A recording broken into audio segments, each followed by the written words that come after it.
The story begins in ancient times, where the gods created several creatures to protect this world. On the battlefield, as an army attacks a giant beast, the beast retaliates. Amid the chaos, a soldier advances toward it and with a precise strike, immobilizes the beast before slashing it with a sword. Afterward, we shift to the palace, where a prisoner manages to break through the gate. It turns out to be a girl who has escaped from prison. The girl's name is Cammy, but everyone calls her the prototype. When Cammy reaches the end of the road, without listening to anyone, she jumps straight into the sea. Moments later, she appears on the boat of a man named Jiro, the main character of this story. From the boat, Cammy continues her journey. However, the people searching for Cammy eventually get a lead from Jiro. At the same time, Cammy collides with a woman in town, and although Cammy compensates the woman introduces herself as Kumi. Cammy hides in Kumi's house to avoid pursuit. News of Cammy's escape eventually reaches Lord Majum, who seems to be preparing several bullets. Kumi gives Cammy new clothes so she can disguise herself and blend in with the townspeople. The next day, while walking through the market, Jiro meets a young girl named Maya who asks if Jiro is the giant beast. Maya tells Jiro that some hunters will be departing from the eastern gate, and they will share their profits with their partners, if they survive. Upon hearing this, Jiro decides to head in that direction. Meanwhile, Cammy, who is wandering through the market, stops when she sees Maya's collection of gemstones from giant beasts. Maya warns Cammy to keep her distance, especially from the very expensive Gladius gem. Cammy notices a ring on the hand of Maya's pet cat, and Maya explains that the ring has the ability to save the lives of everyone who wears it. However, there is only one person in the world who can wear the ring perfectly, and when Cammy tries it on, the ring fits her finger. Cammy begins to wonder if she has received a special power. Maya offers Cammy a deal. Meanwhile, Jiro reveals his full name and says that if he dies, he'll be used for grave work. Jiro says that he has actually died before, and some people mock him. They warn Jiro to be careful not to cry like a child, because when the giant beasts attack, they will crush their enemies. Later, we see a royal assembly discussing a world where stars, rain, and giant beasts have begun to appear. They believe that the number of these beasts will increase, and it is highly likely that their attacks will kill many innocent people. A girl named Tsurugi seems to disagree with the king's decision. On the other hand, there are reports of a large beast resembling a giant boar, and news of its threat spreads throughout the city. The beast is beyond the reach of arrows and spears. In this critical situation, Jiro jumps toward the beast to save his comrade, risking his life but managing to rescue him just in time. The army finally defeats the beast, and Jiro's bravery is noticed by Majum. That night, a celebration is held where an addict, once saved by Jiro, praises his courage until he passes out. At that moment, Majum approaches Jiro and wants to make him a paladin, a leader responsible for the troops. Majum says that a great war is coming soon and will divide the army in two, and Jiro will need more fighters. That day, Cammy spends her time with Maya, but the big question is where Cammy will stay that night. As they talk, the guards spot Cammy and recognize her. When the guards attack her with arrows, Cammy's body ignites, and an explosion of energy causes chaos around her. Jiro witnesses the event in shock. Something crossed his mind, but suddenly a giant monster attacked the city. Jiro quickly ran towards Kumi and leaped, bringing her into the water. As he asked, "Why are you a cleric under a paladin's protection?" Before she could answer, they had to stop the giant monster first. Jiro's sword flew into his hand and he said, "I offer my body and soul to you." After that, they both merged into one. When the gods created the land, humans took control of it. Therefore, whenever humans had to defeat a monster, they needed to call upon the gods. As Jiro prepared to stop the headless creature, Kumi started to feel strange because everything seemed new to her. Jiro attacked with all his strength, and people began to notice him.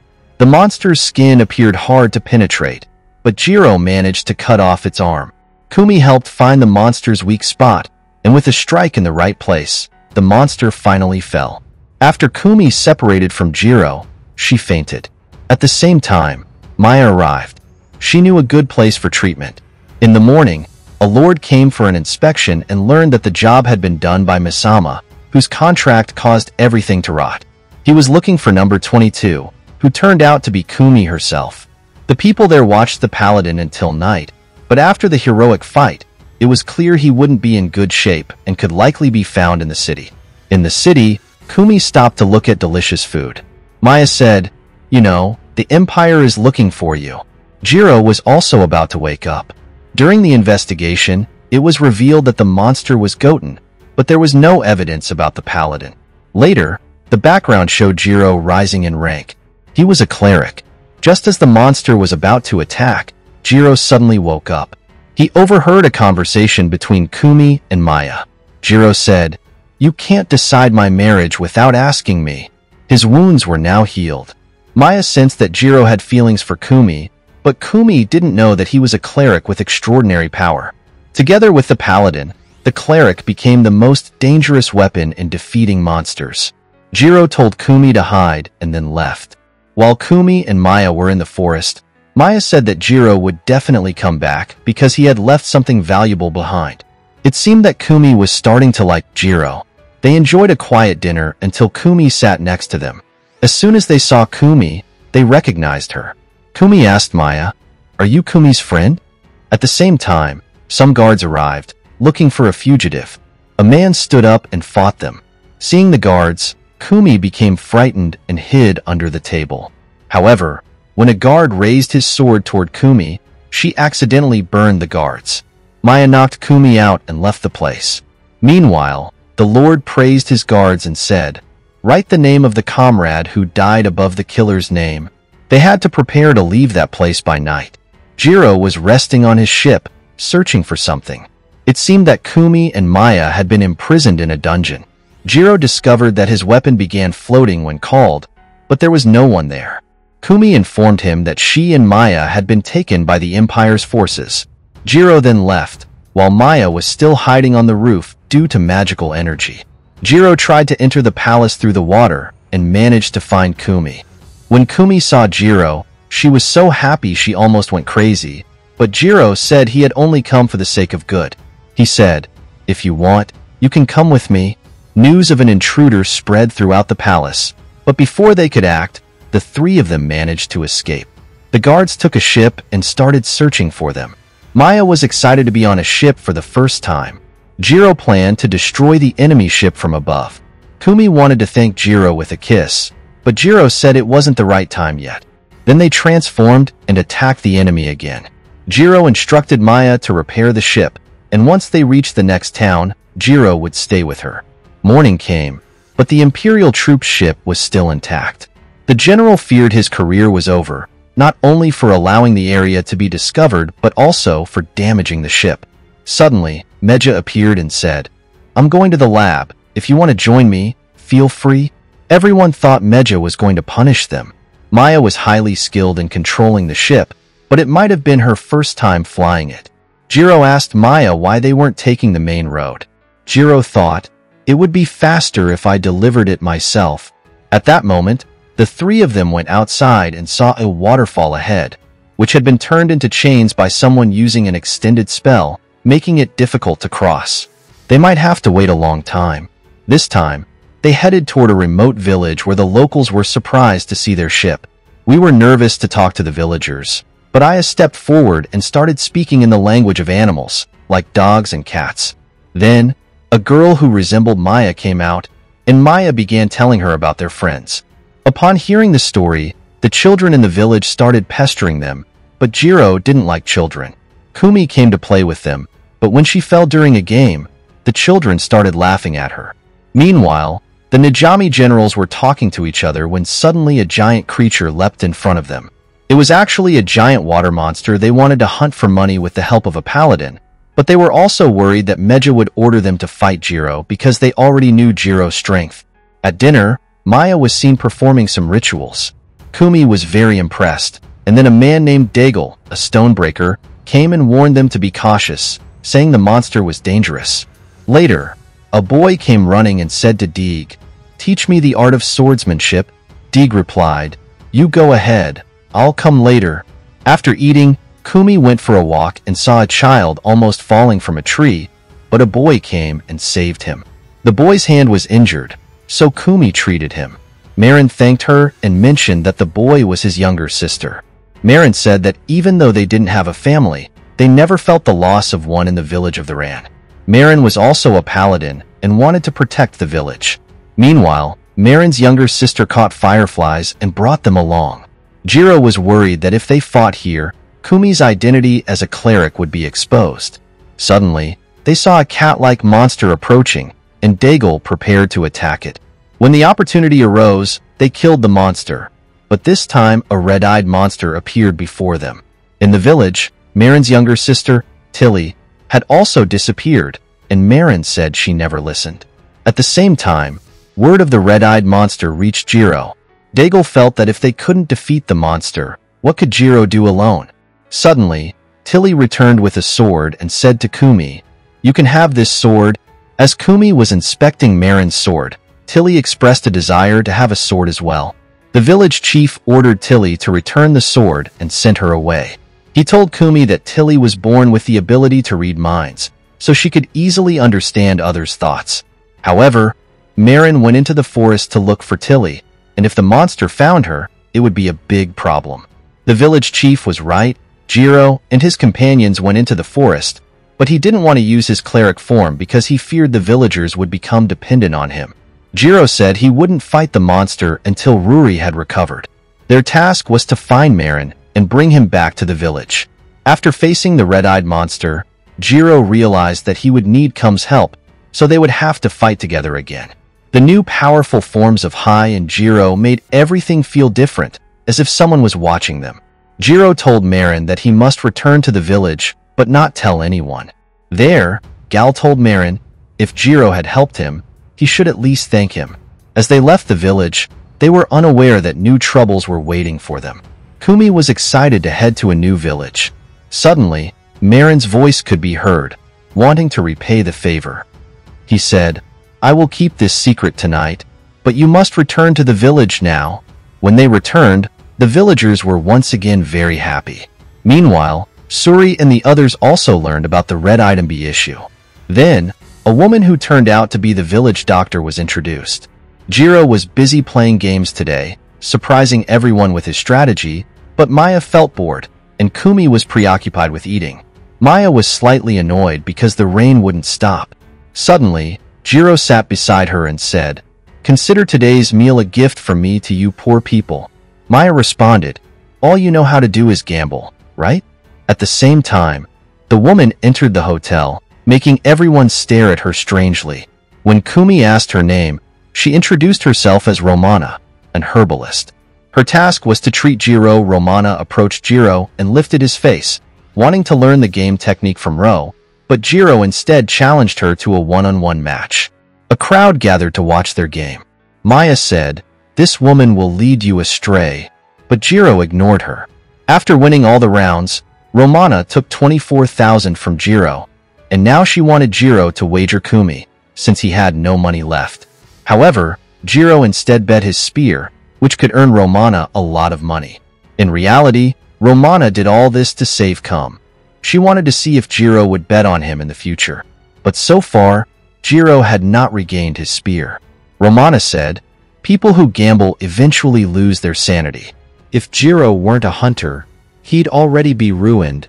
At the same time, the likelihood of a flood in the village increased, and the village chief asked Ro's team for help. They had to move everyone to safety in the mountains. The villagers began heading to the mountains before the disaster struck. However, a massive wave suddenly came, and they were faced with a scene of destruction. Things worsened when a giant water creature tried to attack them. Teagle, in his wounded condition, could not fight back, and Marin took him to Romana for treatment. Jiro was told that the monster was enormous and terrifying. Perhaps no one could defeat it. Seeing Jiro leave, Gal asked Marin to go with him. Romana wanted Kumi to stay behind and help her with the treatment. She taught Kum all the tasks. Jiro noticed a whirlpool, and when he threw his spear into the center of the vortex, Jiro felt something. Deal wanted to ask Kumi about her parents, but when he learned that Kumi was an orphan, he said, Marin and your story are really similar." In that conversation, they mentioned that Marin was someone who was naive and easily trusted anyone.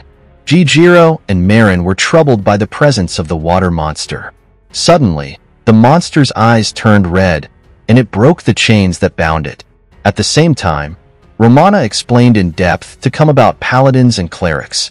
She said that all the paladins she had met treated their clerics harshly and tortured them to death. At that moment, Kumi accidentally said that Jiro wasn't like that. Romana immediately knew that Jiro was a paladin. She said, "I smell a strange chemical odor from you." Kumi replied, "Oh, that's just the smell from my clothes." In the middle of the battle, Diggs suddenly had a seizure, and it seemed the beast's poison had started affecting him. Although Maya had the medicine to cure him, she hesitated whether she could hold on long enough. However, it was all just an act so they could send Kumi to Jiro. Jiro himself was struggling to fight the beast. As the beast began attacking him with a rain of stones, Kumi quickly ran toward him and told him about Diggs' condition. Meanwhile, Jiro called Kumi to join him and form the ultimate form. He said it was time to end this, and with one strike, he managed to eliminate. Romana then arrived at the place and told Jiro that before using Kumi, he should have thought first. Now, after the truth about them was revealed, they decided to leave the village. Romana suggested joining them on this journey, as they might need a doctor's help in the future. However, a new guest arrived with them, Marin. He joked with Romana, asking if he was considered greedy. Meanwhile, some people were seen talking about Kumi. We are then shown Commander Majum and his team, where clerics seemed to sense something unusual. At the moment, they were still under surveillance with the same pay. However, one of them was already feeling tired. If he wanted, he could join Lord Meja's special forces, but that would mean not seeing his family for 6 months and just becoming like a robot. The job as a supervisor seemed better. Along the journey, Romana said that she was afraid of Cleric's power, then hugged Kumi and said that she liked her. Romana then asked about the ring Kumi was wearing and if it had any connection to the Red Eyes beast. Looking at the ring, Romana speculated that it was made from a foreign stone. If they went to her home village, they could learn more about the foreign stone. Romana also heard that famous doctors could be found there. However, they would have to cross the sea after passing through this valley, and the journey would take about a month. Suddenly, Jiro saw someone appear in front of their ship. It turned out to be Marin's grandfather, Giant. Marin introduced everyone, including to Giant. Kumi's name sounded a bit strange to Giant, so he asked why they wanted to go south, as the mountain region began from there. Marin explained that the survivors from their village were inhabitants of that region. Before leaving, Giant said they must follow Master Ro's orders. Jiro had a strange experience in the past, and he didn't want to show his face to strangers again. Soon after, they reached the gate. These were the people who had once been defeated by Ro. Maya introduced all her team members and handed over the letter given by Giant, which mentioned Ro's name. Upon hearing that name, those people became angry. Babin said that although he didn't allow Jiro, he had no choice but to follow Giant's orders and welcome them all. Then we are shown General Tsurugi having lunch, but he was still upset with the Maharaja's decision, so he couldn't even swallow a single bite. Tsurugi asked for help from Lord Bakura.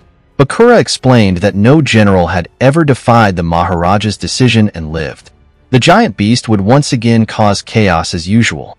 Tsurugi felt that the imperial soldiers were also planning something new. Seeing the situation, Bakura said he would try to help. Tsurugi thought that Bakura might already have a plan, as he wouldn't have spoken so far without preparation. In Babin's village, Jean and Gino were being prepared to fight in the middle of the field. The fight would determine who the best warrior among them was. Jean attacked Jiro first, but Jiro was ready with a strategy to defend himself. As Jiro was fighting, Kumi asked Romana why Giant said her name sounded strange. Romana explained that some people give their children striking names so they can be respected when they grow up. Marin felt he had to prove the name he carried. At the same time, Jiro won the fight. Everyone there seemed ready for battle. They didn't even give their opponents a chance to catch their breath. In the midst of the chaos, Jiro's opponent stepped forward, lifted Jiro, and slammed him to the ground, ensuring his victory over Jiro. They even applauded. After all, he was the guest of honor. During dinner, Jiro mentioned that lately, people no longer recognized him as Thunderbolt, but rather as, already, Barbin said they might want to call you immortal. There was no hatred in their hearts toward Jiro. For the mountain climbers, falling in battle was common. He said Jiro had proven himself, both mentally and physically. Some girls approached him, while Kumi was not happy to see it. Now, calling him Mr. Popular was no longer wrong. Babin remarked that if your friends, regardless of their gender, want you, there's nothing better than that. At that moment, Babin's wife arrived and drove the girls away. Suddenly, news of a giant beast attacking the village spread, and everyone started buzzing about it. Somehow, they seemed to enjoy it like a party. Amidst the chaos, Marin stepped forward and stood tall. He felt like a leader, but his sword shattered into pieces. Luckily, Jean arrived just in time to save him. However, to defeat it, Jiro and Kumi had to transform into their Paladin forms. Together, they faced and defeated the beast. Babin's wife declared that from this day forward, Jean would be known as Jean Balder. Marin also wanted a new name, but he would have to prove himself first. Their feats were observed by the people around them. Meanwhile, two strangers, Fazad and Perry, were discussing the destroyed village when suddenly Ujyan attacked them from behind. Perry could have killed him, but Fazad stopped him and attacked Ujyan. They fought for quite some time, but Fazad was able to teleport himself with his ability. When Ujyan pinned him under a rock, Perry freed him. Meja was seen with Bakura, who had successfully tamed some dangerous horses. Meja mentioned hearing a rumor, which actually referred to a dispute between Tsurugi and Bakura. Bakura said that Tsurugi should also consider the other side. Perhaps Meja was unaware of Tsurugi's plans. Meja wanted to expose Bakura's schemes. Meja's followers needed to be careful not to be caught by Jam, or Tsurugi's suspicions would be proven correct. Bakura then inquired about an ongoing case in the village of Arki. Pajami said Bakura didn't need to worry about those matters. Bakura wanted to capture the cleric soon, or it could lead to disaster. It seemed they wanted to gain a position of power so they could control everything. That night, Marin suddenly came to Jiro to share knowledge passed down by his grandfather. But in truth, Marin came to learn from Ro. Jiro taught him strictly, like a disciplined teacher, and morning came.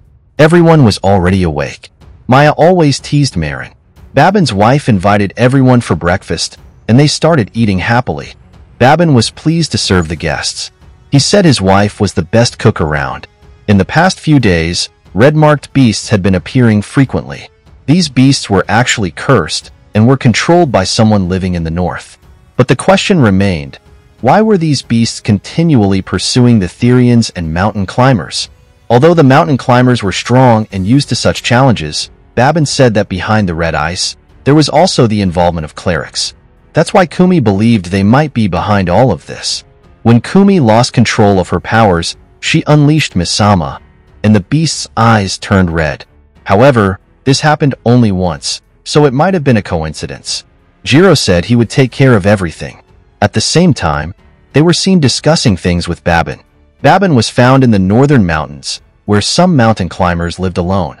Baba gave Jiro freshly made oil, and they set off toward the mountains with their ship.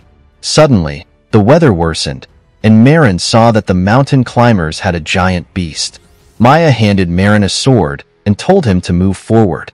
This time, Marin was ready, and with a swift attack, he managed to defeat the beast. However, the beast transformed into a red-eyed creature. Fortunately, the mountain climbers protected Marin. Babin also arrived there with his companions. Meanwhile, Jiro saw Fazad, and when he looked at his face, Jiro remembered that he was an old friend. But Jiro had to stop Fazad because the red-eyed creatures were chasing him, following his command. With Kumi's help, Jiro transformed back and this time put up a strong fight against Fazad. Babin said to Marin, "You are very strong. If you want, you can stay in our village." But Marin wanted to become Ro's right hand. While Jiro and Fazad fought, Babin jumped towards them. Jiro did not expect Fazad to dodge so quickly. At the same time, Perry, a priest, began using his dark magic. The attack caused Jiro to lose his strength, and Kumi, terrified, stepped in front of Perry. Their faces looked similar because they were the result of different experiments. Perry called Kumi a failed product and began unleashing his anger, but Kumi's comrades arrived just in time to save her. Babin, standing with his army, said that he didn't need a paladin to defeat them, he was enough on his own. However, Fazit managed to defeat Babin and his forces. Jiro and Kumi were still facing them amidst the chaos. Marin asked Romana if the girl really resembled Kum, but Jiro gave no answer after meeting Fazit.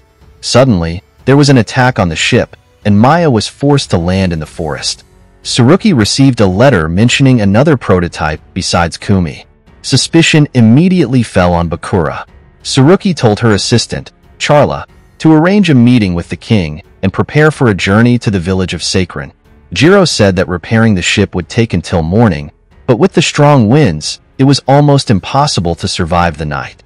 Jiro found a flower petal in his hand, and with great effort, they repaired the ship by morning. They felt they needed Romana's help, but she was so arrogant. After a while, they arrived at the village of Renan. Hearing the name of the village, Jiro's face changed because he had once caused chaos there. Marin thought, could it be your girlfriend is from this village? That made Jiro angry.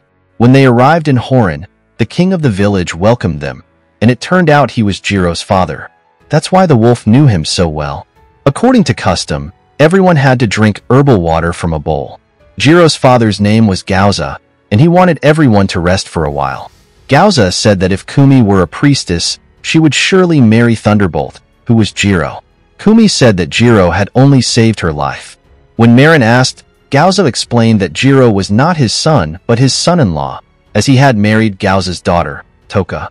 However, a crew captured him, and when a paladin finds a priestess, he will forget about his deceased partner. At the same time, we see a scene from 6 years ago, where Jiro was training with a beast, and suddenly a sword struck the beast, helping Jiro defeat it. The girl with the wolf was from Horan, and her name was Toka, who was pregnant with Sakua. Toka secretly took a picture of Jiro. Jiro said, "This will help me in my next fight." Toka used the picture to show Jiro the correct posture. Jiro said, "Why don't we go hunting together for a few days?" But Toka's condition was that Jiro had to improve his skills in every battle. Kumi took Jiro to Toka's grave and left. Meanwhile, Tsuragi informed the king that Bakura was planning to kill the mountain climbers with Majum's help, which could threaten their kingdom. The king cleared the first council and said, "Let Bakura do what he wants," because the king also wanted the ring that Maya gave to Kum. Meanwhile, Shajiro couldn't move.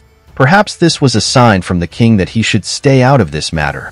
Jiro said that Toka, a priestess, wanted to marry the prince to protect this village, but one day they both left to kill Bais. Toka saw the world differently after becoming a paladin. Jiro kept his promise to Toka, even though he didn't know much about Ronin culture. One day, Toka proposed marriage to Jiro and persuaded him to speak with her father. However, there was a truth they didn't know. As Jiro lived his life as a paladin, they never realized when he started living that way. At the same time, they meet another pair of a paladin and priest, Tsurugi and Fazad. Tsurugi is always eager to complete her mission, while Fazad is a bit lazy. Tsurugi believes she will soon destroy Bais from the face of the earth. A soldier informs Tsurugi that Captain Bakura has sent an invitation for her. She thinks it's time for a promotion. That day, Jiro encounters many giant beasts so powerful that even ordinary gods cannot fight them. Toka sacrifices her life to defeat Bais, and in the end, she loses herself. Jiro doesn't want that to happen, but Fazad tells him to leave Toka there because now she has become Maya. If it weren't for Kumi, Jiro might still be cursed to this day. Jiro knows many secrets from the laboratory, and Kumi wants to save Perry. Now, Jiro will no longer allow the priests to be killed. Meanwhile, Gauza and the others are watching them. Mila asks Romana if she has a secret husband, but Romana replies that she opposes polygamy. Suddenly, they realize the arrival of the giant beasts. Majum says that after encountering old memories, the desire for revenge has grown stronger. When number 28, Spaceman Perry, completes his test, he will approve the other 7 samples. As the enemy approaches, Gauza orders the women and children to take shelter in a safe place and prepare for war. Kumi says she has come to save Perry, but Perry responds that now the failed products will help him. He actually wants to kill her immediately. At the same time, we go back 7 years, when several scientists were preparing a new priest, who was the 11th prototype. After all the tests were completed, Majum said that humans always try to destroy us. Every time new giant beasts or species appear, they try to eliminate us. To address this, Majum is planning something that won't be a good path. They give the priest some tablets and lock priest number 19 in a new room to teach him emotions. However, this releases a strong energy from his body, which damages the priest's condition. Majum doesn't like seeing living species treated like that, so he moves the priest to another place where Fazad's body is kept. Reports of the preparations are soon sent by Jamie to Bakura. The painful experiments continue. Priest number 22 is also almost ready, and that is Kumi. She is treated like a scapegoat and given artificial emotions. When the next Kumi prototype is made, Kumi orders it to be killed. The priest speaks like a terrorist who only wants to kill everyone. But who would have thought that when Kumi touched him, she felt a strange pain. That day, Majum saw the suffering of death in Kumi's eyes. When priest number 23 tried to kill Kumi, the priest burned to ashes due to Majum's aura. One day, Jack tried to help her escape. He was the one who taught Kumi that you should always run towards the light. But Majum caught them both and told Kumi, "This is where you belong. Just as you will become a blessing to humanity." Kumi was forced to watch Jack be killed in front of her. In prison, Kumi's mind kept reflecting on all these events, but then she understood the message about running toward the light.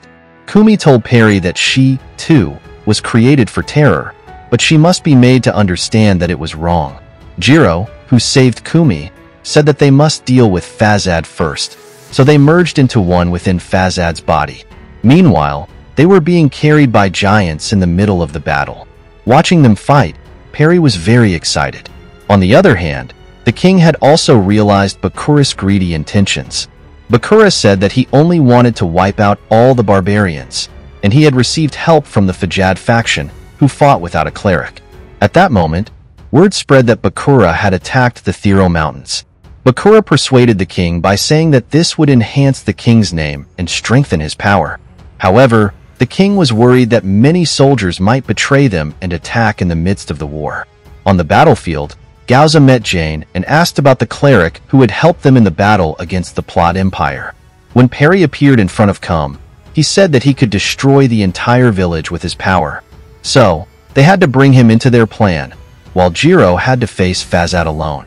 Jiro sent Kumi to the hill with her friend. Fazad thought that without the cleric, Jiro wouldn't be able to do anything, but Jiro noticed from afar that Kumi had been separated. Kumi then went to the hill with Sakuya, and Kumi said they didn't come to this world just to die. Perry, whom they were holding back, began advancing while sending a message of love. Kumi started hugging Perry, reminding him of all their memories. Jiro and Fazad also began to fight, but an uninvited guest, Jane, arrived in the middle of their battle.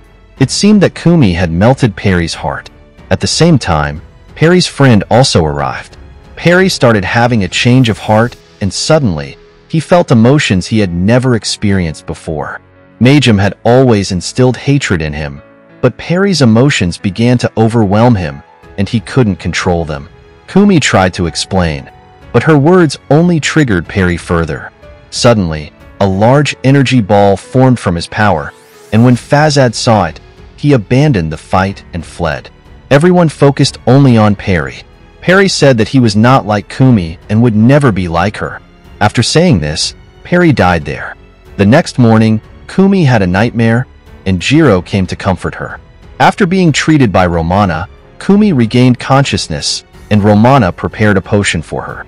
Jiro had stayed by Kumi's side all night, so he was exhausted. Romana sent Maya to get medicine from another village. Kumi was told to rest for a while. At that moment, a strong storm came outside, and Romana treated the injured soldiers and gave them medicine. One soldier wanted to leave, but he died in front of Romana. When a guard brought in a wounded girl, he demanded that she be treated first and even threatened Romana with a knife. When he tried to take the girl away without treatment, Romana tried to stop him, but he wouldn't listen. Outside, Romana saw the girl lying unconscious, and as she approached to treat her, the girl had already died. A short time later, Marin and Sakuya returned, and Jiro woke up with a very hungry stomach. Kumi wanted to eat a good dish instead of porridge, but Romana forbade her from eating heavy food. Marin wanted to know more about the laboratory from which Kumi had escaped. When Jiro also showed interest, Kumi began to tell them about the place.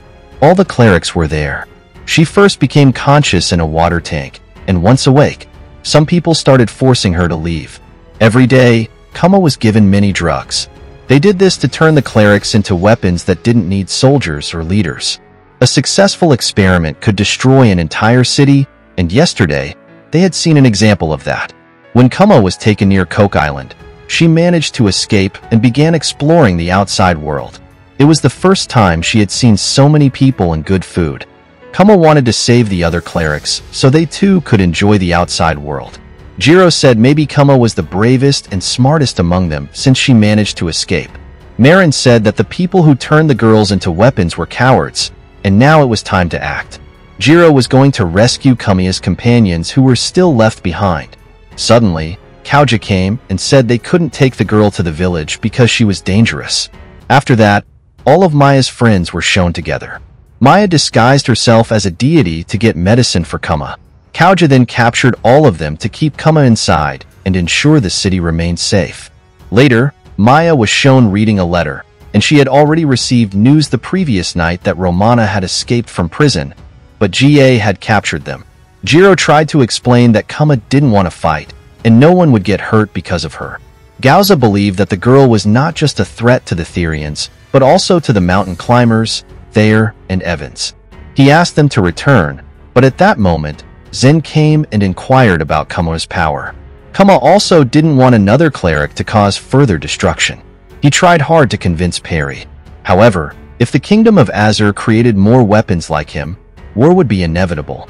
Zen said that he would destroy everyone there, and then destroy Majum and all his prototypes. Upon hearing Majum's name, Jiro remembered something, but suddenly a dark power emerged from Kamiya's body. At the same time, Zen pointed his sword at him, but Romana stopped him, saying that before Zen could reach Kama, he would have to kill her first. Zen mentioned that Maya was outside the village, and if she found out, she would cause a commotion and tell everyone. After hearing that, Zen sheathed his sword and said he had no intention of hurting anyone. Upon hearing this, Kama recovered, and everyone gathered to make a plan. The first priority was to ensure the safety of the villagers. After the explosion that happened yesterday, the king of the Therians was unwilling to listen to anyone, but perhaps he would trust Jiro. Therefore, Jiro had to stay behind while the others moved ahead to destroy Majum and his lab. They had sent Suka-Sane to deliver a message to the mountain climbers because he could fly and jump. Preparations had to be made immediately so they could leave by tomorrow morning. Looking at Romano, Zen remarked that she didn't seem like he thought. A letter had been sent to the mountain climbers, and they hoped for a quick response to reach the Therians. Maya would also return with medicine. If they hurried west, they would enter the Empire's territory. Meanwhile, Tsurugi and Suka were preparing to head toward the lab. When Kama returned, he was extremely frightened. His friends arrived and told him they had a gift for him. Then they introduced Jiro said that Kama's way of thinking and concern for others were truly remarkable, and he seemed like a mature person. Everyone hoped that Kama would bring hope to his fellow prototypes still trapped in the lab. That's why Jiro decided to give Kama the name Blooming Flower. Marin said that the name Hungry Cleric suited Kama better, but that was just his opinion. It seemed that Kama was really enjoying his new role, and it touched his heart.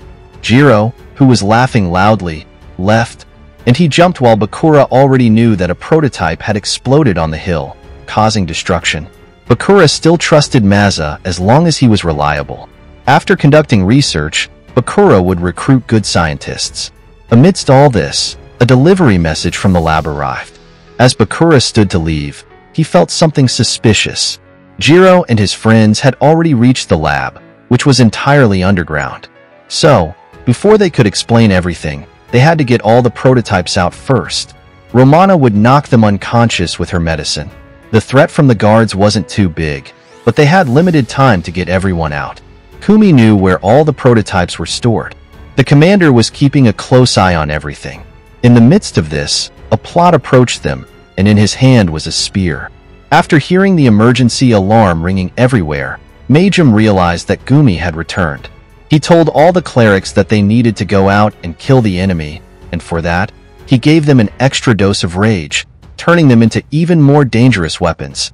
However, Fazad tried to stop him because he wanted to fight Jiro himself, and Majum granted him permission. Jiro told everyone, "You know that opposing this plan will only lead you to death." Seeing the state of the guards, the commanders surrendered and fled. Fazad waited for Jiro inside. As soon as they met, they immediately attacked each other. At first, Fazad thought that paladins were foolish, but he had changed himself so that he could fight without clerics. Jiro tried to remind him that it was true. Fazad didn't need clerics. Fazad cunningly tried to attack Ro, but with Kum's help, Jiro managed to stop him. In the midst of this, Fazad remembered the face of a girl and began to turn away. Majum said he already knew that Fazad couldn't defeat a paladin. Fazad asked Majum about the girl who kept appearing in his memory. He wanted to recover his memory, but to Majum, Fazad was just a weapon. Majum choked him and made him unconscious as well. When Jiro stepped forward with Kumi, a cleric appeared in front of them, and Jiro knocked him unconscious. Romana then put him to sleep for a long time. Kumi had never come this far before. A few moments later, dozens of clerics appeared before them, seemingly active, but their bodies suddenly went cold, and they all fell unconscious. Someone had knocked them out. Now, they had to find out about Majum, so Romana was left behind while the others pressed on, only to reach a dead end. Behind it, there was a giant. Seeing Majum's red eyes, they understood that Majum's task was to tame the giant. Majum didn't know they would come this far.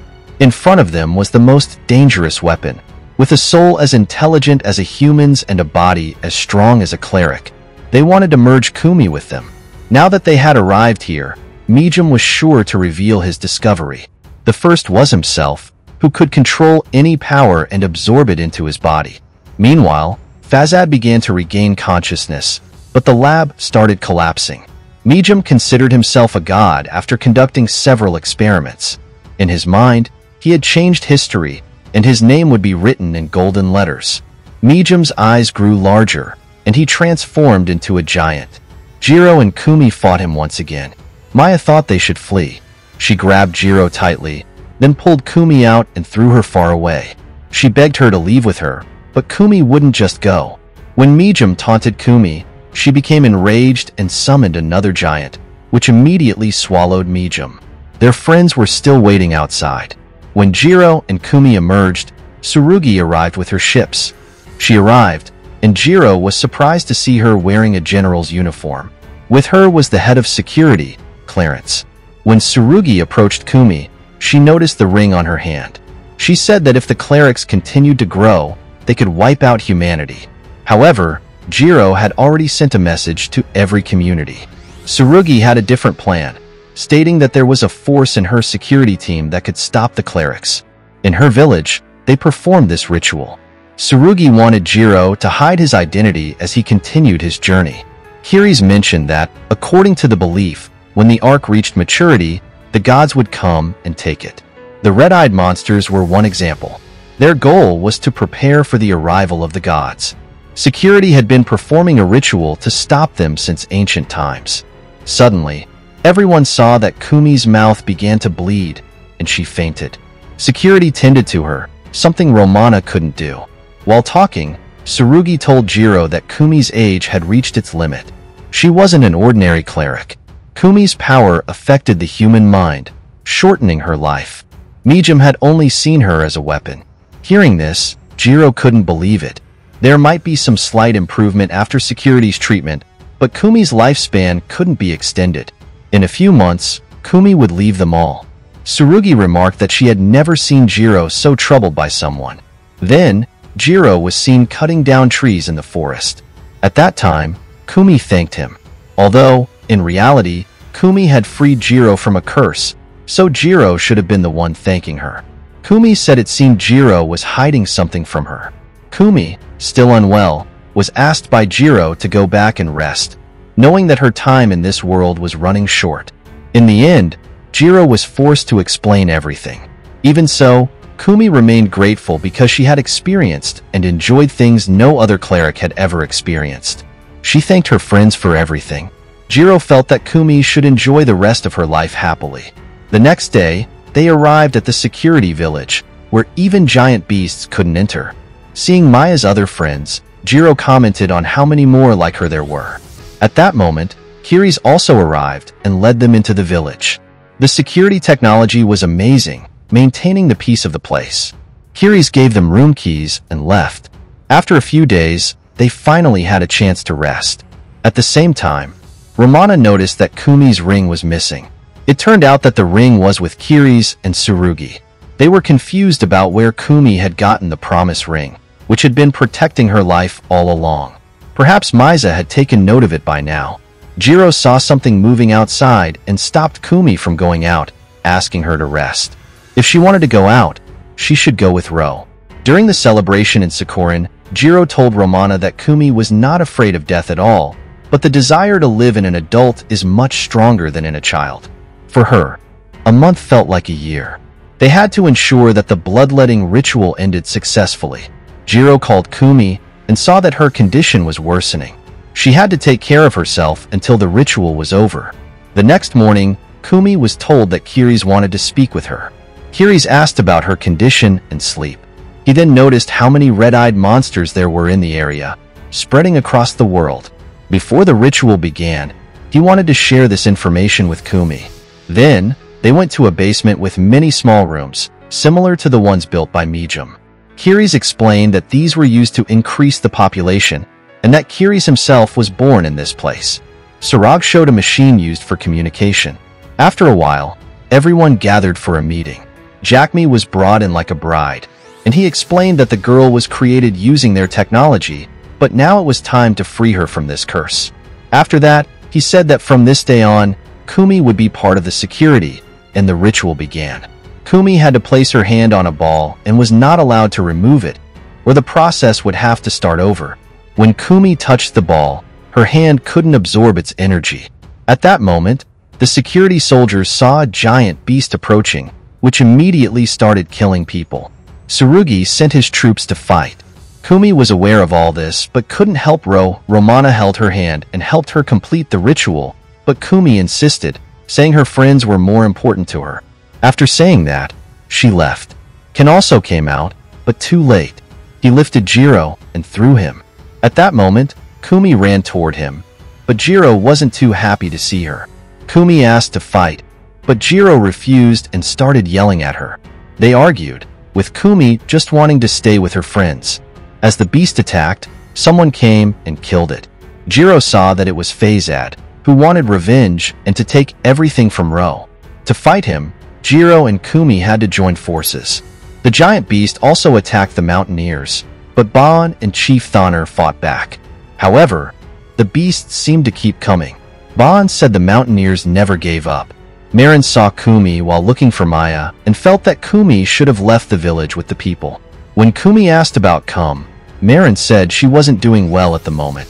Shiruki saw the beasts approaching their headquarters one by one. Kuris said that if they wanted, they could finish them off with the prince's strike, but this wasn't an ordinary attack. Meanwhile, they saw a giant robot from which the beasts were emerging. The imperial capital was also under siege by the beasts. If they weren't stopped, their numbers would keep growing. Tsurugi told Jiro about this, but Fazad deceived him. When Fazad attacked the beast, he was thrown far away, but Jiro managed to defeat it. Fazad wanted to regain his memories, so he almost attacked Ro, but Zane saved him in time. When Kumi woke up, Kumi was in front of her. He asked what Kumi was doing in such a dangerous place. When Kumi asked about Kum's condition, Jiro woke up. Kumi didn't like the plan. Then she handed Kumi and Jiro a fruit. However, when the beast was about to attack them, Kumi destroyed it with her magic. It turned out she was a cleric, which shocked Jiro. The imperial city was currently being attacked from all sides, and soon the beasts would number in the thousands. Bakura saw all of this, talking to himself about the palace's secrets. He was the one planning to buy the mother of the giant beasts.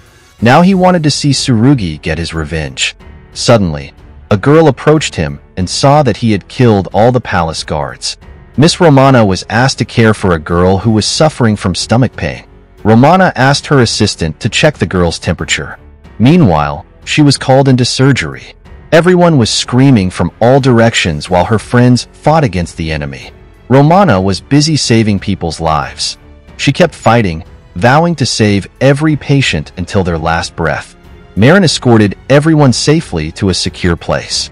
However, he refused to leave because his friends were still fighting outside. Amid the chaos, Zen was attacked. But when Zen shattered his opponent's sword into pieces, Zen's own sword also cracked. As the enemy thrust their sword into Zen's waist, Zen seized the opportunity to strike the enemy's chest and throw them into the abyss. Marin approached Tsurugi and informed her that Maya was missing. On the rooftop, something broke in within the blink of an eye.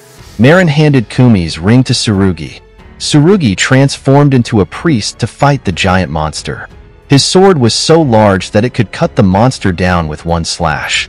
The monster's threat also loomed over Gauza, and the situation was similar for Thane Ro.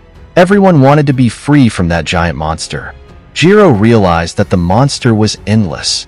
Marin saw something terrifying. Then suddenly, Maya arrived with a ship and took him to safety. Jiro had to reach the reference point of 20 robots, but as he tried to get closer, many red eyes appeared from his body. Jiro's condition worsened, and he saw Kumi standing in front of him. Luckily, Maya saved him just in time. She took Kumi's ring from Marin and brought them with her.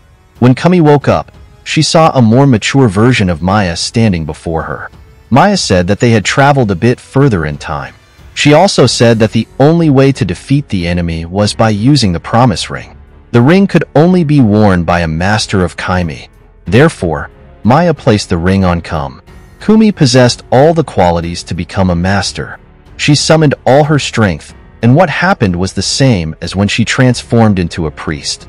The giant monster immediately charged at Kumi, but this time she was ready and used the ring to stop both the monster and the giant robots. During the fight, their energies created a massive explosion. Kumi knew she had to do it for her friends.